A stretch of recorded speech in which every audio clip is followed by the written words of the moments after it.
Reality. Therapist perception. Bachelorette. All right, it's Reactivity TV time. And as a reminder, Reactivity TV is us giving our therapist take, our therapist perception of what happens on reality TV, specifically this season of The Bachelor, at least for today. Right. We might change it up a little bit. But yes, it's premiere week. We had week 1 air this week. And it just felt like I was back home. Yeah, there was something nice about it. Mm-hmm. Yeah, I did enjoy watching. Mm-hmm. It was good. It's good to be back. Good to like start fresh. Mm-hmm. I always love the first episode. Yeah, me too.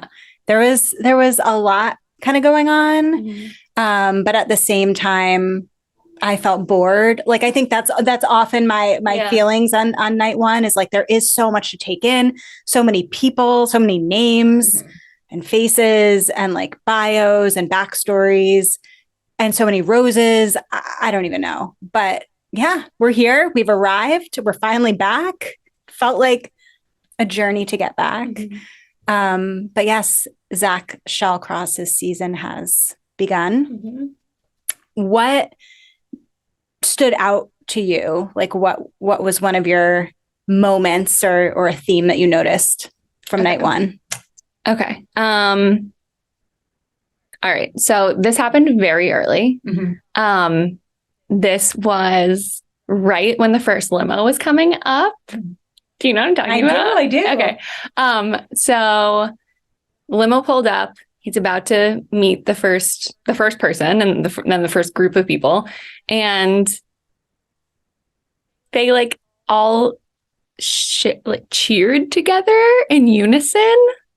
I'm beautiful. I'm confident. I'm strong. Yeah. I think they even said like, let's say our affirmations. Oh, okay. Okay. Mm-hmm. So first of all, non-therapist view here, that was super hokey and like funky and interesting.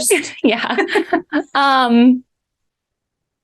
But like, honestly, the meaning behind it and how helpful that must have been for them, where they're about to go into something so competitive and so intense, and there are so many unknowns, and there's always so much drama, and it hadn't started yet. And so I thought it was actually like a really nice way for them to kick off this journey and this whole thing of like, let me remember these 3 things about myself. And so like the actual like meaning behind it was really nice. And like, I honestly, initially I heard that and I was like, okay. But truthfully, it was just like, I could see how that was really helpful for them. Tell me how you really feel about affirmations. It's not that it was affirmations. It's just the nature of the show. And it just seemed so forced from like the contestants. And I think scripted. Scripted and like, let's all be best friends, but like, we're about to hate each other. So like, that was like the ingenuine part that like made it sound so odd to me. I think the actual principle is great. And affirmations, love them, really, truly do. And I think especially what you and I are going to talk about in our self-love episode of Wishing You Well is like affirmations are really beneficial and really impactful. So I did just want to point out that I thought that was great that they did that. No, I think you're right. Like I had the immediate reaction of like, oh my gosh. And I rolled my eyes. But yeah, there is something kind of grounding about doing that. And also like kind of finding community in one another and kind of having that experience together. And when we do talk about affirmations in our podcast episode, I will get into my personal take on affirmations, but also like the science behind affirmations and why they can be helpful. But yeah, I'm trying to think about who is in that limo and who might have had that idea. Like I keep thinking about like, okay, somebody thought of this? Like, was it the therapist? Maybe. I don't know if she was in that group. But I mean, we talk a lot on our podcast around like being resourceful. And that is such a great way to be resourceful. I don't think we've ever seen that before on the show. So that was kind of a really nice way for them to start. Yeah. Yeah. What's something you had? So I wanted to talk about the concept of a first impression. And yes, we do. Oh, cool. And so, oh gosh, I'm so excited to hear what you have to say.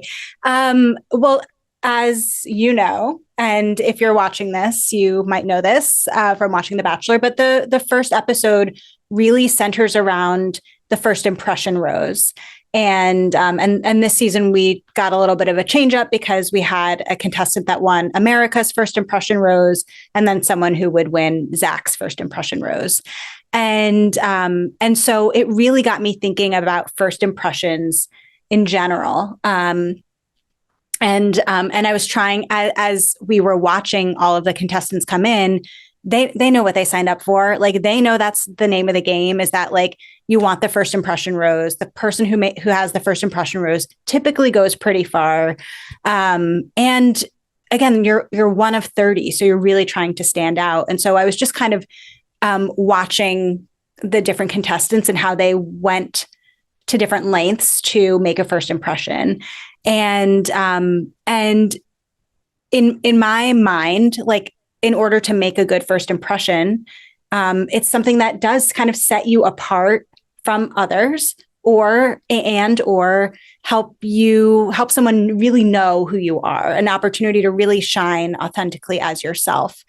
And so I found it really interesting that he picked Greer, because Greer was kind of pretty basic, like what she shared about what she was looking for in a partner seemed, again, like kind of basic.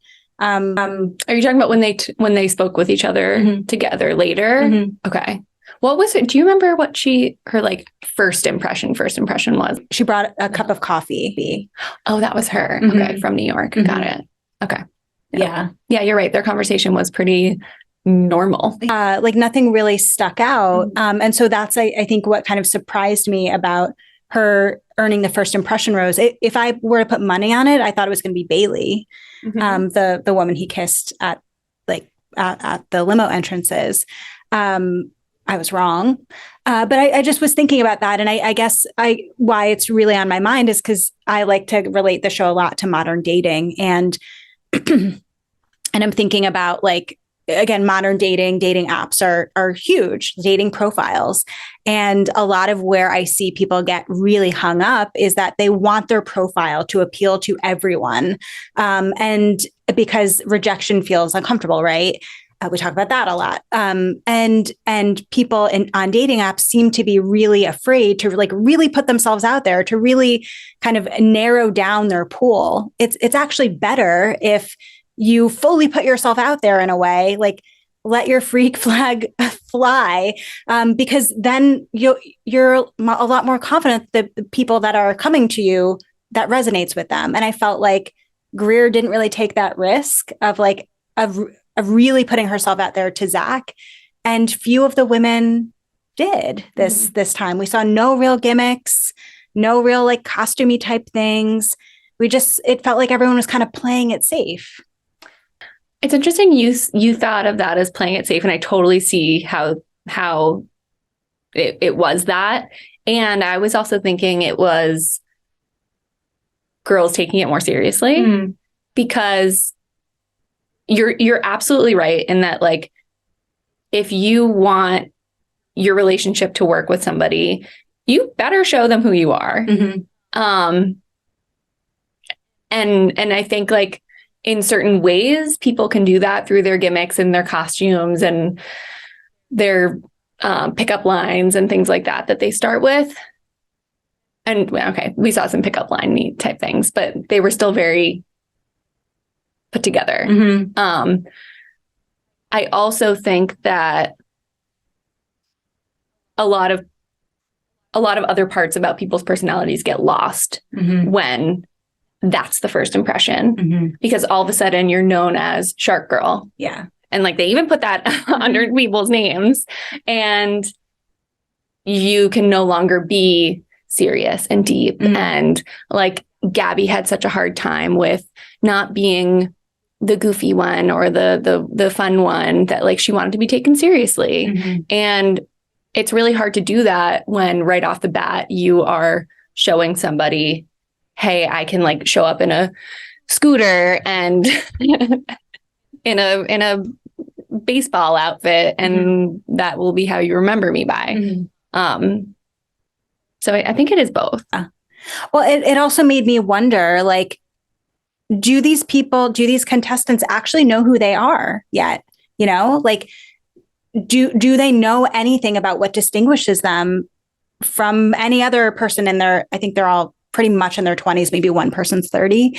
And so that's what it made me really curious about. Like, do you know what sets you apart? Do you have quote unquote taste yet? Have you had enough life experience to know this is what I'm looking for? This is what I'm not looking for. This is what I'm attracted to. This is what I'm not. This is who works well with me. Like, this is what I like. I've experienced enough life to know what I like and who I am. And so I don't know. I guess we're going to see if that plays out. I think Catherine did a good job of that. Okay, Catherine. Which one's with a K? With a K. She was one of the first people he talked to early in the night. Not like intros, but like after everybody had arrived. Maybe I'm only remembering her because she has my name. But she did lay it all out for him, like what she's looking for and yeah, what she wants out of this in a relationship. And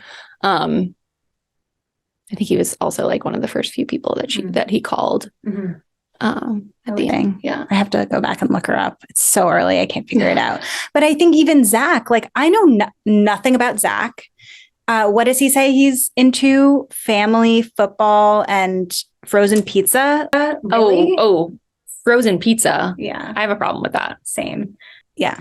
But like, again, like, so I feel like I don't know him.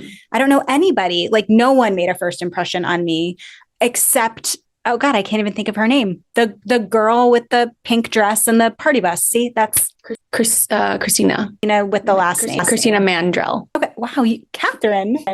This is really unlike me. I'm so impressed.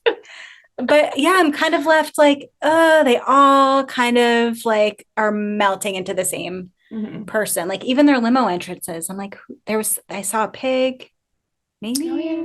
Again, party bus. Someone licked him. That was bad. Yeah, and they like barely showed that one. Yeah, she didn't make it through. She did not pass go. Yeah. So anyway, so that was my take on first impressions. Did you have more to? I kind of just had a question around it. Like, in the show, first impressions, it's really important. Like you said, sometimes these people make it really far and people are really riding on that first impression. They really want to be noticed. They want to catch his attention and they want that rose, point blank. In life outside of the show, how important do you think first impressions really are?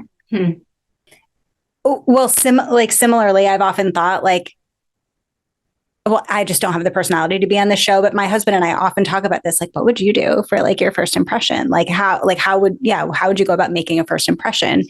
And so I've been like kind of trying to simulate this idea in my life.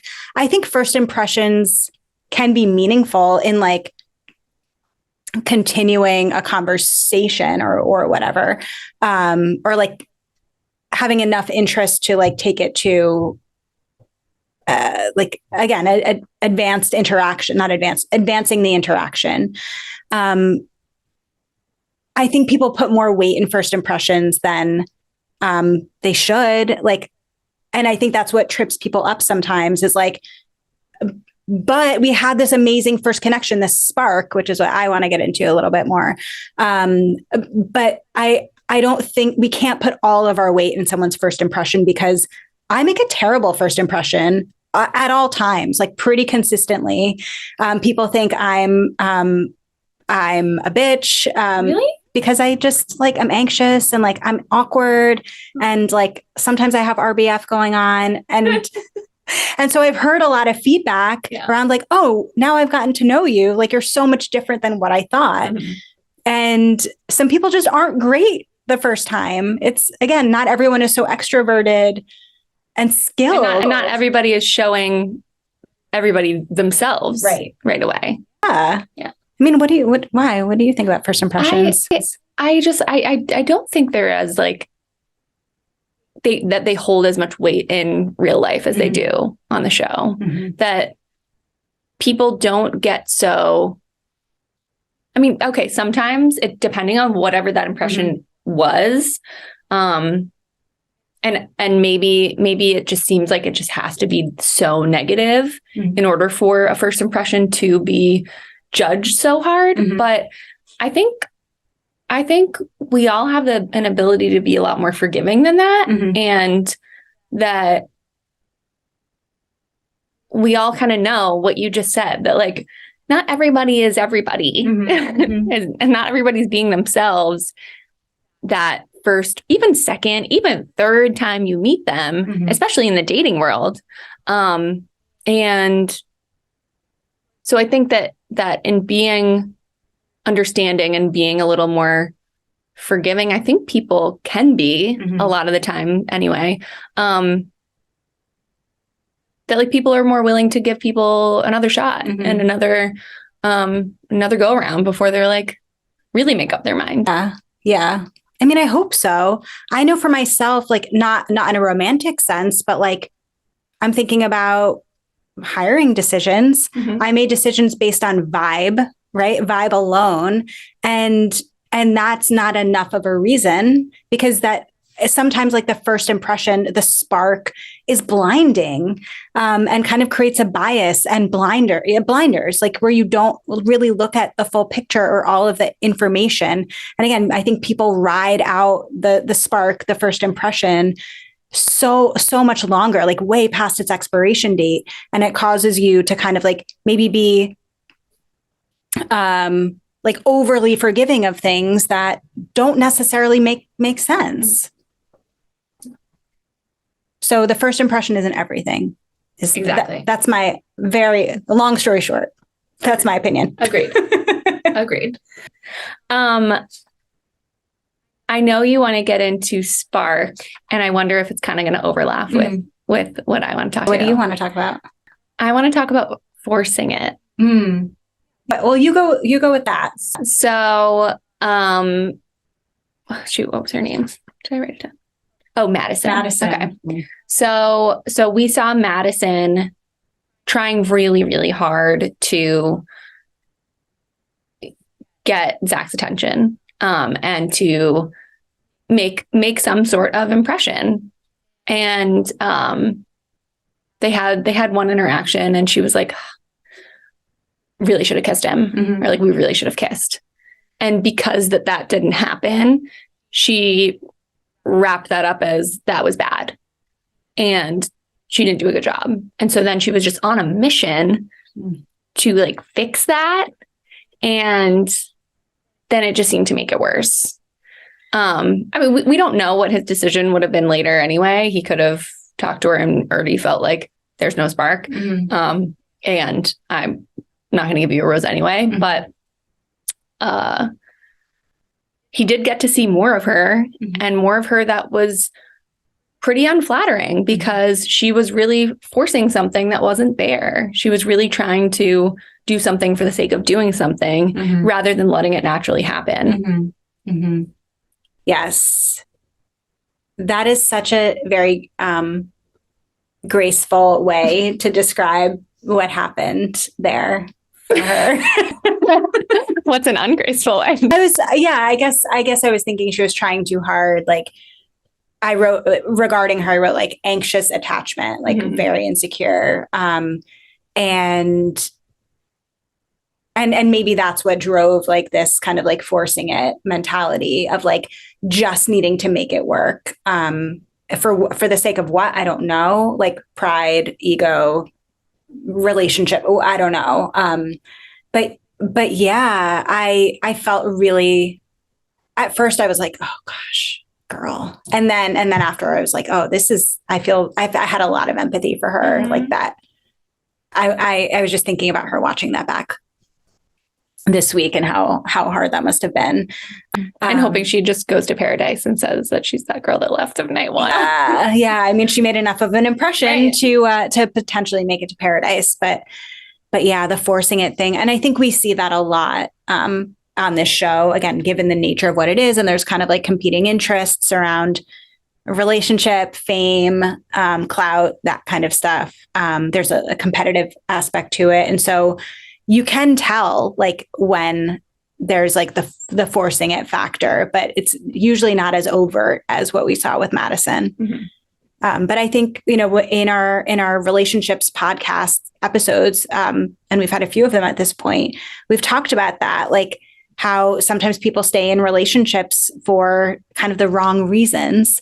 And forcing it can look like that too. Like if you're in something that's really not working, you are forcing it then. And so I think it's something that, again, happens in real life. So tell me about the spark. So I think it was Zach that mentioned the spark. I feel like he mentioned the spark a lot, and he's seeming to put a lot of emphasis on the spark. And again, as people do, like if I don't have the spark right away, then we're not compatible. And so I know we've talked about this in the past, like there's a compatibility versus chemistry kind of thing. And the spark is your reaction to someone else, like what someone else is bringing up in you. And that's not enough on which to build a relationship. Again, it can signify initial attraction, and interest, but it's not, if that's the only fuel your relationship has, that's not enough. And inversely, if the spark is not there originally, it doesn't mean it can't build to a spark, or that your relationship is doomed. Like you don't need, basically the spark is an accessory. It's not a main ingredient. And so I just really wanted to highlight that because there seemed to be such an emphasis on the spark this episode in a way I've never really heard before. Well, and I think it's like emphasized in the way that the first impression is emphasized, that like, I must feel something, like I must remember somebody. And like the two have to go hand in hand, and not like I have to initially be attracted to this person and not build that over time, which is like the opposite of what Sean Lowe was trying to tell Zach in the beginning. Like Catherine was not my Catherine was not my type. And look at us now. So yeah, so he wasn't really taking the advice of the most successful lead of all time. But you're so right. And I guess the other part of me is like, okay, there were 30 women. Like, I get you don't have enough time to like actually meet them all. Which there's a caveat to that. So like, okay, maybe you are just going off vibes, like going off the spark. But that to me, I have to wonder how seriously, Zach, are you taking finding your partner, your wife? And the reason that I have the caveat is because I've heard Rachel Lindsay, who is another very successful lead, say that she told producers, I am speaking to every single one of these men. I will not like let somebody go unless I speak to them. Like she's so logical, right? Rachel Lindsay, she's like an attorney, like she really knows how to use her brain. And that's such a logic-based way to approach this. Like how should I just trust my emotions or trust like my reaction to what someone looks like to make an informed decision about who I want to spend my life with? And so she did. She spoke with every single person. That's amazing. I had no idea. Yes. Also, like, what a way to narrow yourself down from 30 to whatever, 25, 20, if you don't speak to that many. Yeah. Then, like, you're already narrowed down to 30 people. Yeah. Yeah.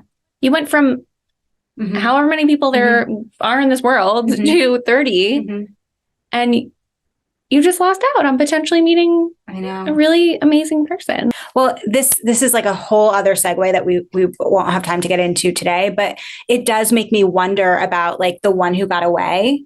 And it seems like, generally speaking, that seems to be something that men experience a lot more than women, because I think women might stay and like try to figure it out. And like, I don't know. And maybe they are a little bit more logic based. The Bachelorettes are far more successful on the show than the Bachelors. And so I wonder like if just the way that women are thinking about their future, their relationship future plays a different role than the way that men approach it. If Zach is looking for his wife solely based on spark, he's either not going to find her or it's not going to be lasting. And so I don't know. I guess we'll see. Okay. Well, we will return with more on this season of The Bachelor. For sure. Yeah. Because there's going to be a lot. I feel like it's going to be juicy. Yeah.